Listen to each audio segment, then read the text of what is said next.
Good morning and welcome back to the SITREP. Well, it was loud. Sorry about that. Welcome to April 24th, 2026. Thank you guys for joining us this morning.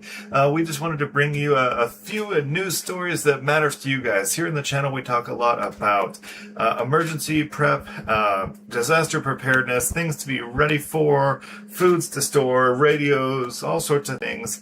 And so we wanted to talk about a few topics this morning that have come up this week that at least matter to us and we think would matter to you guys as well. We don't even really need to get into the huge stories of the day. You know, for example, the like Iran story.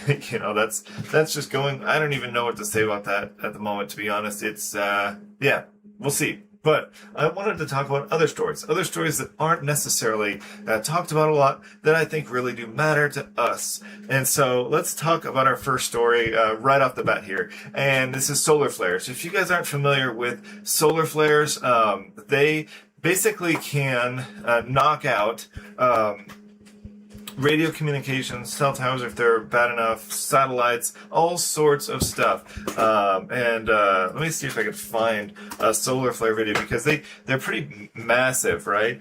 And what they do is they're almost like a volcanic eruption that happens on the surface of the sun. And what it does, it sprays all these particles. And yeah, so here, this is a good one.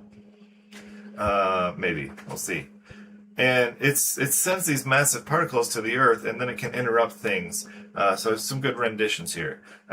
These flares fling out, and they shoot these particles, these charged particles, out into space. And when they get hit, when the Earth gets hit by them, they actually can disrupt, communications, all sorts of stuff. So that's basically what they look like as a rendition from the surface of the sun-ish. Kind of, but at least the flares, So with that being said, about solar flares, the sun this week unleashed two colossal X-class flares. X-class is basically the larger class, within 7 hours of each other, knocking out radio signals on Earth. So this was published on a few different sites, Space, Popular Science, and a couple news stories. But thankfully, it did trigger some radio blackouts, but everything came back as normal. This happened X2.4 and X2.5. Let's see what time. 8:13 UTC on Monday or on a Friday morning, and I think the second one was a couple hours later. So it did cause blackouts around the world, and it did. It did cause issues. So let me bring this up. Solar weather. Okay. So something that you can watch is a website called Space Weather. Here you can see different. Oh, maybe this isn't the website. Sorry. Is it the NOAA website? Here we go. The NOAA website. This will work. So this will tell you basically any sort of space weather phenomenon that's happening or coming up. And so here you see this is the X2.5 observed from near the northwest solar limb, and you can kind of see a picture of it, right? That's massive. And then you can also see a current picture of the sun. And so you can see all the things that are going on there. So why is this important to us? Why is this important to us as preppers, that kind of stuff? It's because this stuff can really interrupt communication. And if you are not ready to deal with this, a lack of communications, then it can cause problems, right? So this is why we talk about a lot of different things here about ways to prepare. So we talk about having things like ham radios, and that's what we starting to talk more about that, so we can communicate with family and friends if we need to, right? We talk a lot about mesh-tastic systems, which rely on their own grid, so people can communicate in our family and friends without cell phones. And because that's a big one. If we lose cell phones, most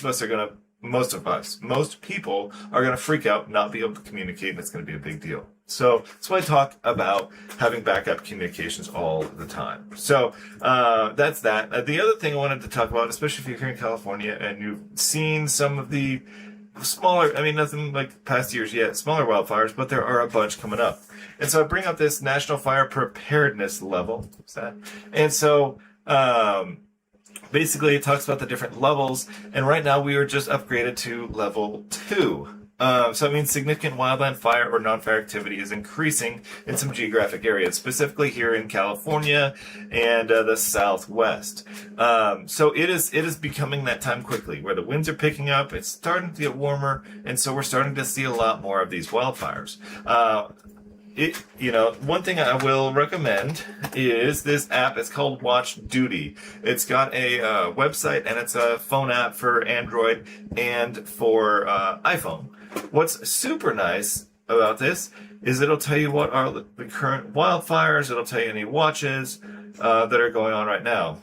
New Mexico's in bad shape. Holy cow. But so let's talk about New Mexico. We'll go in here and show this. So over here, let's see, Santa Fe. So you can scroll into these fires, right? And you can click it, and it'll tell you, it'll show you like what the containment is, 39%, how many acres it's burned, 231, and any of the evacuations that are in order. You can even scroll in and see the fire boundaries on the map. And you can change the layers so you can include satellite views and get a better idea of where it's at. It's just super, super handy to have because I can easily keep track of anything that's going on around our house. Now, the really nice part is the if you have it on your phone, you can set it to alert you if there are different wildfires in your area, which is super handy because, they just pop up out of nowhere sometimes. Like last weekend, we had one pop up out of the middle of nowhere, and near our house, within a few miles of our house. And so that was a little scary, I'll be honest. So, super helpful with dealing with these wildfires, but we just know that the prep level has jumped to level 2. So, expect more fires, and this should be no surprise in the springtime, wind, heat, that kind of stuff. It's going to generate that. Be careful if you're burning anything outdoors, please, as always. So as you can tell, we do our using ground news quite a bit, and so I'll take a quick bit about them. The news is divided. Ground news puts it back together, so you can see how many sources are reporting on any breaking story, where they fall on the political spectrum, how reliable they are, and who owns them. Compare headlines and read full articles to see which details are prioritized, exaggerated, or left out entirely. Because the more we understand the media, the more we'll understand each other. Visit ground.news to learn more.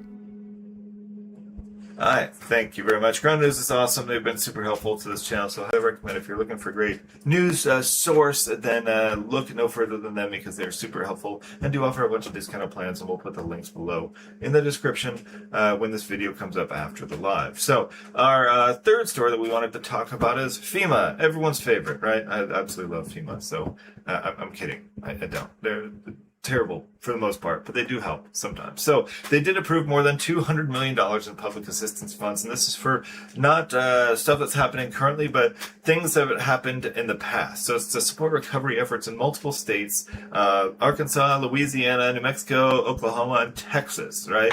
And so this is basically going to help those state and local communities to recover following disasters that have happened there through things like debris removal, protective measures, and repair and replacement of public infrastructure.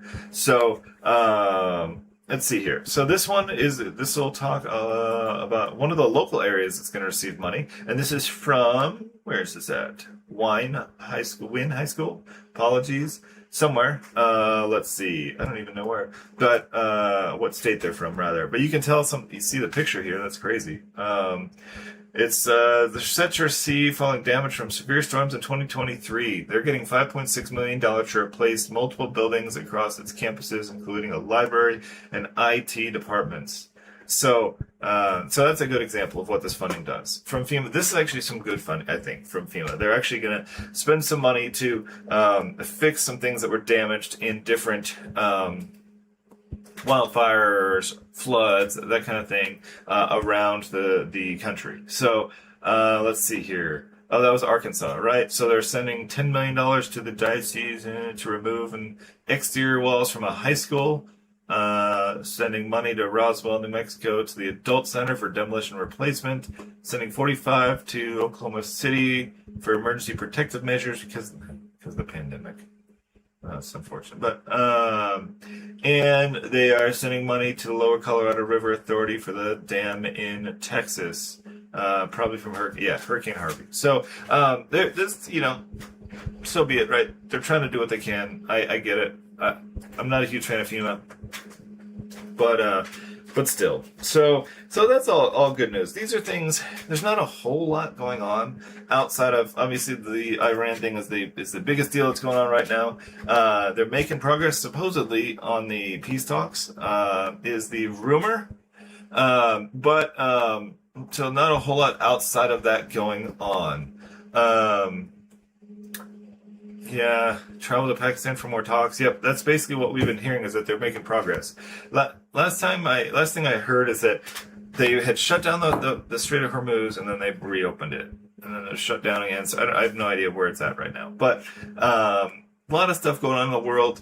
I just, if you're hearing this, we aren't here to try and scare people or to try and create panic or anything. We just want people to understand that there's a lot that happens in this world. This world is an evil place, and there's a lot of things at play that are trying to take you down mentally, spiritually, physically, emotionally, all of those things. And we want you to be prepared in all of those ways. This channel does focus more on the physical stuff here to be prepared with. So things like how to be prepared with food, how to be prepared with water, how to protect yourself, how to secure your house in disaster scenarios. But you also got to think of the mental and the spiritual side of things too, and being prepared for that, and keeping your mind busy and keeping your faith right, all those things. So it's just, we need to be ready for all of those things and all of those eventualities. So if you're not subscribed here, make sure to do that. We do have a lot of things coming up. We do have a video coming out tomorrow. Let's see here. I could even give you the preview of this video if you're watching. Where are we at? Let me find it here. Sorry, I forgot to bring this up before. So we are talking about radios. So I'll bring up the video here while I speak, which is, oh, not this radio. Radios Explained. There we go. Which talks about a lot of the basics of different radios. So FRS, GMRS radios, what all the differences are, what that all means, everything. So I'm looking forward to that coming out. So I will give you guys a quick preview of the video. It's about 11 or so minutes long, and then the actual video will post tomorrow. So make sure to share that with all of your family and friends. And I hope you guys like it. We'll play a couple minutes here for you, and then we'll be back.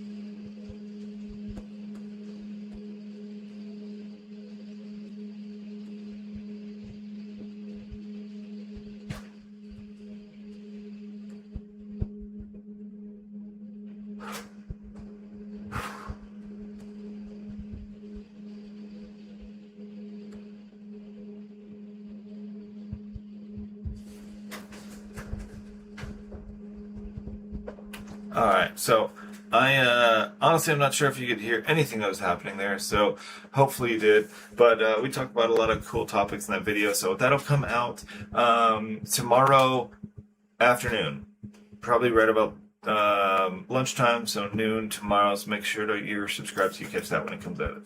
I think it's very interesting. We're starting then like kind of a new talks on radios and ham radios and using that in disaster situations. So thank you guys for joining us this morning. We truly appreciate it. We'll see what happens with news stories this week and see what we can bring to you next week, and hopefully we got some good ones for you. Thanks again for joining us, and we'll catch you in the next one.